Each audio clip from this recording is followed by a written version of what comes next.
प्राचीन सभ्यता से लेन देन की प्रथा से लोग अपने जरूरत के सामान प्राप्त करते थे, जिसे बार्टर सिस्टम के नाम से जाना जाता था। कई सदियों तक यह प्रथा चलाई गई, परंतु मानव समाज को कुछ ऐसा चाहिए था कि इन सामानों की अदला बदली किए बिना व्यापार और जरूरत की वस्तु मानव को प्राप्त हो। और इसी कड़ी में मुद्रा का आविष्कार हुआ।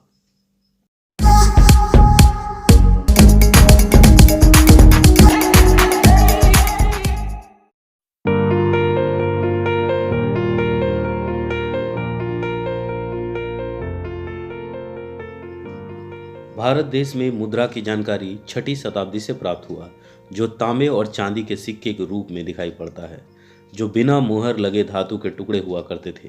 पणिनि के अष्टाध्यायी में करसापण का उल्लेख पाया गया, जो मूल रूप से चांदी के टुकड़े होते थे, जिन पर 1 से 5 या 6 रूप अंकित हुआ करते थे।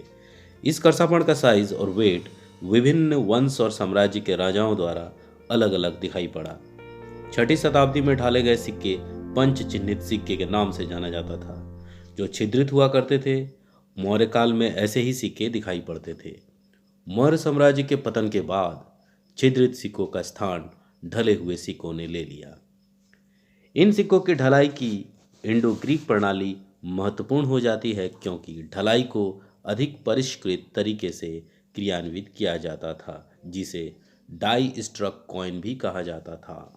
ये ज़्यादातर राजवंशीय सिक्के हुआ करते थे, जो इंडो ग्रीक, शक, पहलव और कुषाणों से संबंधित है।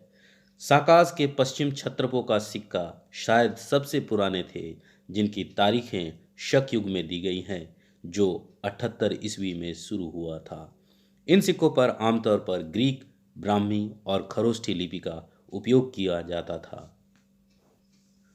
कुषाण प्रकार के सिक्कों को देखें तब बड़ी संख्या में सोने के सिक्के जारी किए गए थे, और इन सिक्कों पर आमतौर पर सामने की तरफ शासक का चित्र, नाम और पदवी, और पीछे की तरफ देवता अंकित होते थे या किंवदंतियां अंकित हुआ करते थे। शाही गुप्तों द्वारा निर्मित सिक्का देखने पर पता चलता था कि यह अच्छी तरह से ढाले गए, जिसे दिनारा भी कहा जाता था। गुप्तकालीन सिक्के बड़ी संख्या में सोने में जारी किए गए थे, और उनकी उत्कृष्ट सौंदर्य अपील का श्रेय दिया भी जाता था। 530 ईस्वी पूर्व से 1202 ईसा पूर्व तक के गुर्जर, प्रतिहार, चालुक्य, परमार और पाल जैसे राजवंशों को इंडो ससेनियन शैली के सिक्के की एक विस्तृत श्रेणी दिखलाई पड़ती है।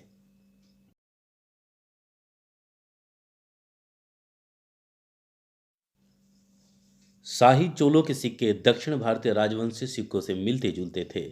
इन पर बाघ की शिखा प्रदर्शित होती थी, मछली और धनुष जैसे प्रतीक, जो पांड्यों और चेरों के थे।